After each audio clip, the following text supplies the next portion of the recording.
What's up, guys? How y'all doing today? Well, baby, if you are Sean Diddy Coleman's, Ariel Mitchell is looking at you saying, baby, you're not suing me for 50 million. Your reputation has been ruined and will be continue to be ruined. On top of that, Tyson Beckford is letting us know that he could have been the superhero we didn't know we needed back in the 90s because he was about to take Diddy off this earth. And baby, that was a canon moment. That was a canon moment.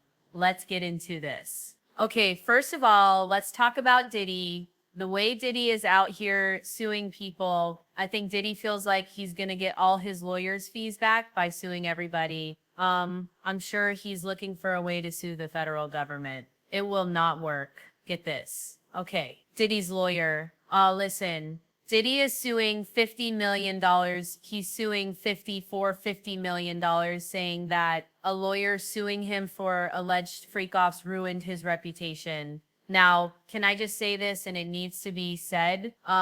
If there's any kiddies or old people or grannies in the room, please have them cover your ears and go outside. How can a man that admitted that he would dress up in a burqa from the face up and booty butt naked from the face down, dress up as a burqa, sit in the corner diddling himself while he had trains ran on whatever woman he tricked into thinking was his girlfriend. And in the middle of that, he would make them stop, hold positions for hours while he diddled, make them stop, usually lay hands on and feet on and say, I need to talk to you a second because you need to exert your control and show your masculinity. I guess there's nothing more masculine than hiding in the corner under a burqa naked do. Okay, fine. And then drag the woman into the room.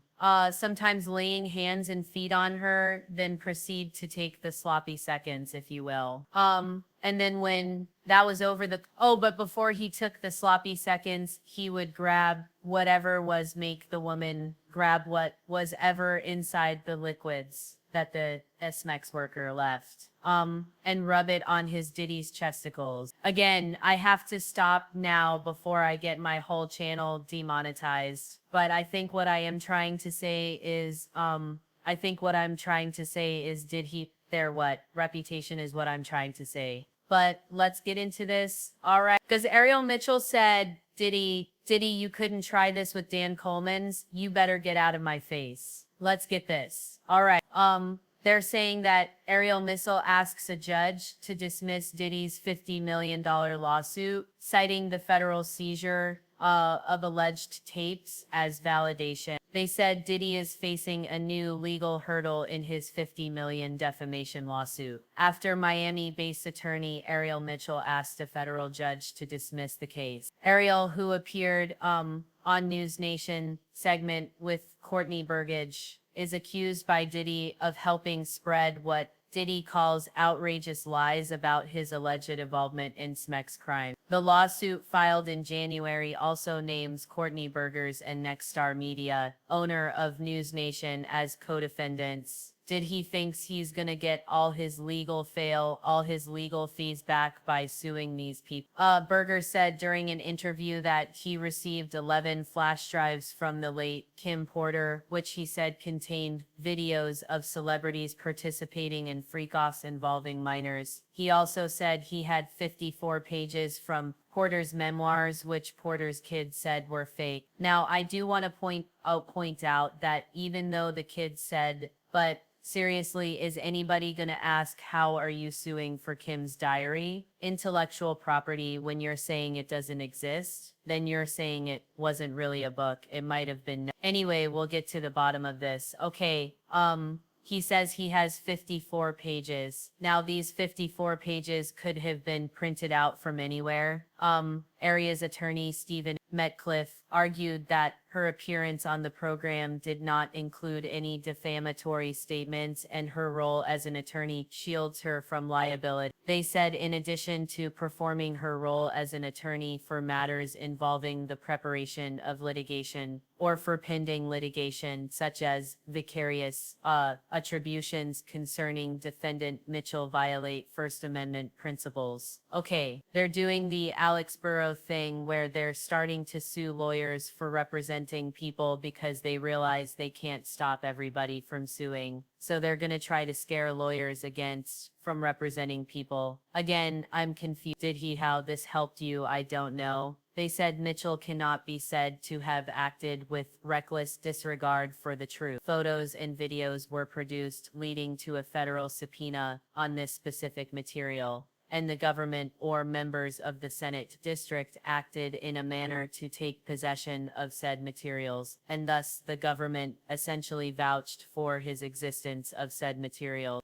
Diddy denied all allegations out this, that, and the third.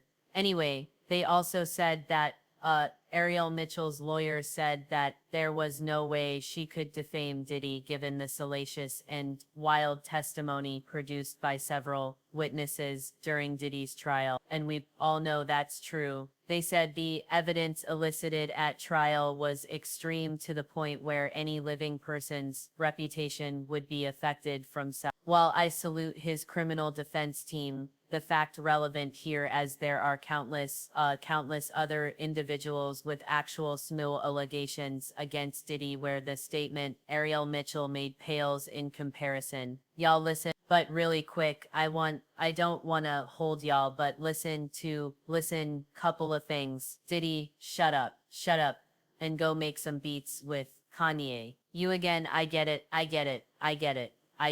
But the fact that Diddy was found not guilty does not mean he's innocent. And the fact that Diddy got convicted of 2 federal SMMX charges, I think proves a lot. Anyway, we'll talk about this on live tomorrow. Your girl is back to work this week. But let me just say this. Okay, one person that could have saved us from all this trouble is Tyson Beckford. If you guys don't know, Tyson Beckford is an OG.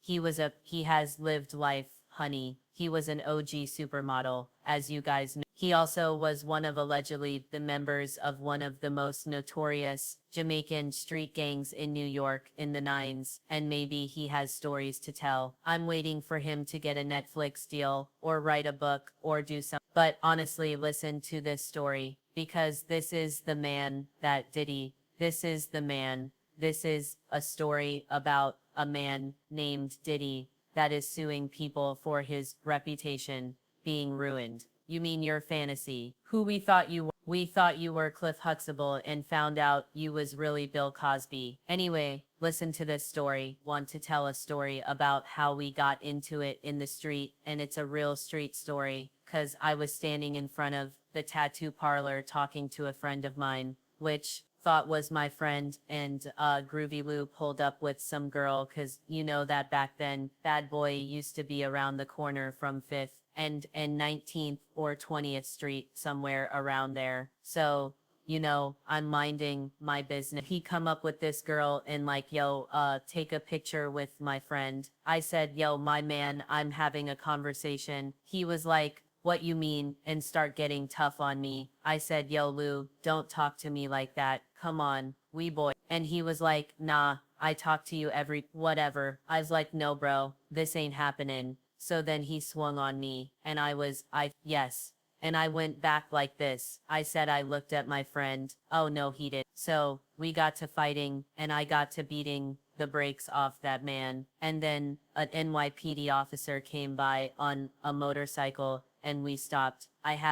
If you look, I got a slice right here. So that's why I got that. I got 6 stitches in the top of my head because I ran him into the wall. And then my head also hit the wall, so blood's coming down my face. I have on a wife beater, a tank top for those who don't know. So I put it on there, you know, the bleeding, you know, stop the bleeding. And the cop says, what's going on? We both were like, Dad, nothing. So he left. And then I went to go after Lou again. Lou ran around the corner. We didn't know where he went. He went upstairs, the bad boy, and brought down Puff and some other maybe about 5-6 people. So my homeboy Wes, which we're not friends anymore, he dipped on me. So they start coming at me. Puff start talking junk or whatever, and I'm backing up. I'm like, yo, my man, I don't want this. Y'all don't want this. So my Land Cruiser was on, I think was on 6th Avenue or something. This was before 9/11 Mossberg in the back,